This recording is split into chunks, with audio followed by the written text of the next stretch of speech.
गांव में एक चुड़ैल का साया था। वह चुड़ैल रात होते ही लोगों के घरों में घुसती और जो भी दरवाजा खोलता उसे अपने साथ उठाकर ले जाती।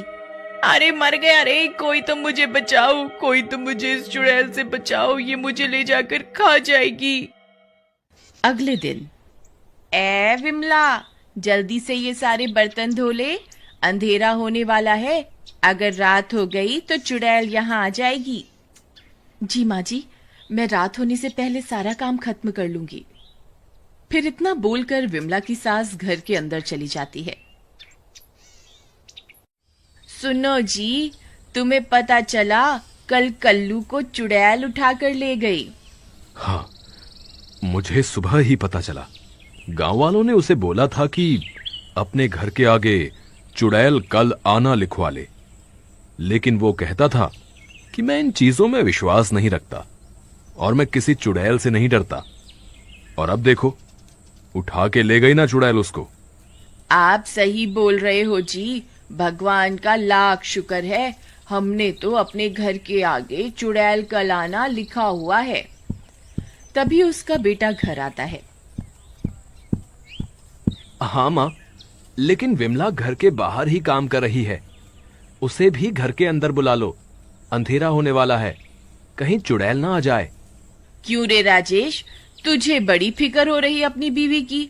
तू चुपचाप अपने कमरे में चला जा, जब तेरी पत्नी बाहर का सारा काम निपटा लेगी तभी उसे घर में आने दूंगी। चल चुपचाप अपने कमरे में जा। फिर वह उदास होकर अपने कमरे में चला जाता और खिड़की से विमला को पुकारता है। विमला, विमला, अंधेरा होने वाला है, कहीं चुड़ैल ना आ जाए।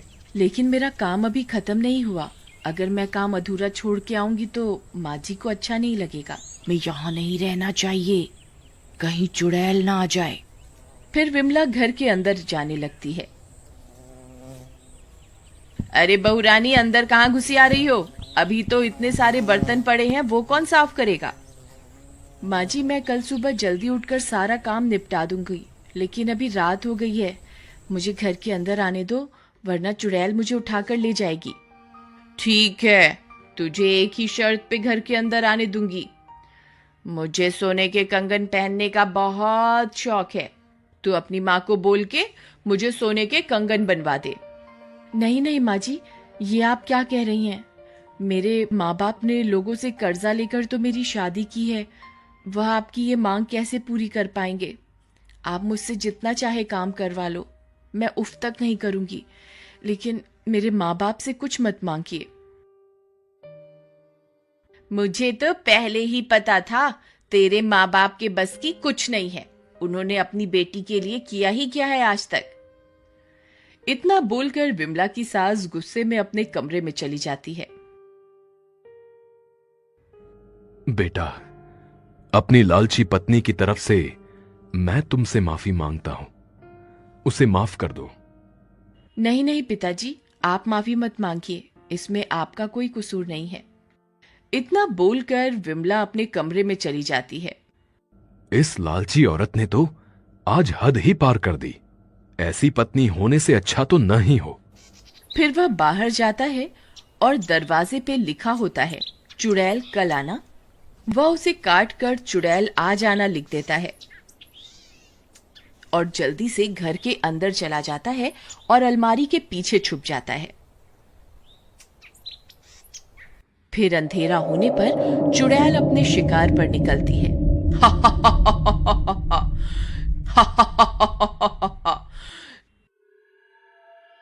अरे ये तो लिखा है कल आना, लगता है घर में आज कोई नहीं है, यहाँ कल आऊंगी। फिर वह आगे बढ़ जाती है।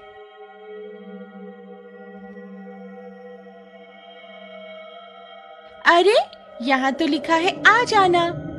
फिर वह उस घर का दरवाजा खटखटाती है।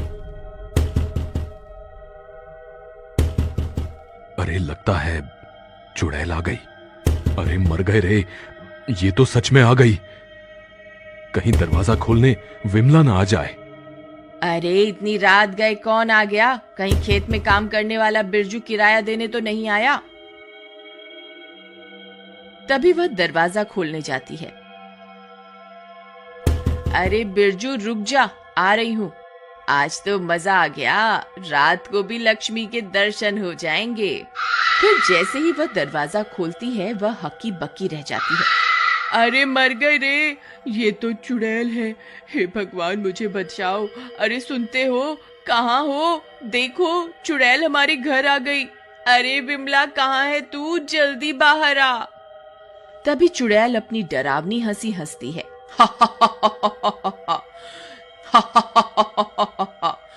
तुझे मुझसे कोई नहीं बचा सकता।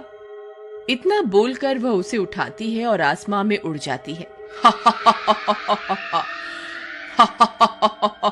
सब गांव वाले इस मंजर को अपनी आंखों से देखते हैं, लेकिन कोई भी डर के मारे उसे बचाने के लिए बाहर नहीं आता और चुड़ैल उसे उठाकर अपने साथ ले जाती है।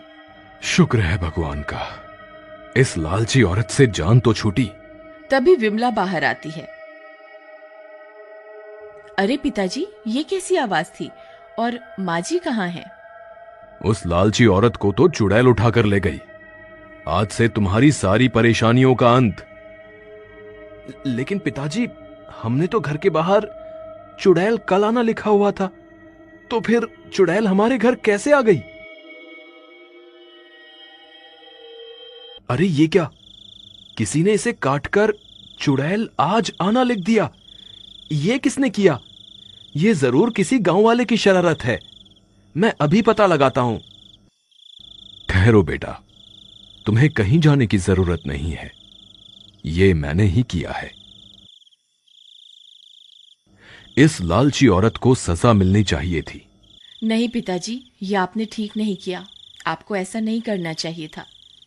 बेटा, मुझसे रोज रोज तुम्हारी ऐसी हालत देखी नहीं जाती थी, इसीलिए मुझे लगा कि इस लालची औरत को सबक सिखाने का यही सही तरीका है। अब क्या करें? मां को वापस कैसे लाएं? इतनी रात में जंगल में जाना खतरे से खाली नहीं होगा। हम सुबह होने का इंतजार करते हैं। नहीं नहीं, जब तक तो बहुत देर हो जाएगी। हमें माँ जी को अभी ढूंढना होगा। अरे विमला, तुम पागल हो गई हो क्या, जो इतनी रात को इतने घने जंगल में जाने की बात कर रही हो? हमें सुबह होने का इंतजार करना ही होगा। ठीक है, आप सुबह होने का इंतजार करिए, मैं माँ जी को ढूंढने अभी जा रही हूँ।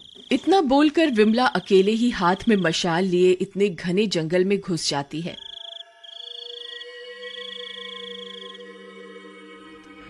हे भगवान, कृपा करके मेरी बहू का साथ देना।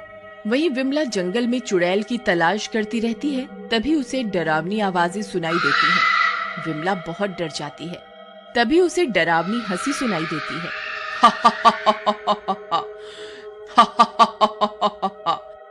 अरे ये कौन है जो खुद यहाँ मरने के लिए आ गया? ए लड़की, तेरी इतनी हिम्मत जो खुद इतने घने जंगल में आई? तुझे बिल्कुल भी डर नहीं लगा? हे चुड़ैल, कृपा करके मेरी माँ को छोड़ दो, बदले में मेरी जान ले लो। विमला की ये सारी बातें वह लालची औरत भी सुनती है। अरे मैं तो इसकी बिल्कुल भी परवाह नहीं करती थी और इसे कितना दुख पहुंचाती थी, लेकिन ये तो मेरी जान बचाने के लिए अपनी जान देने को तैयार है।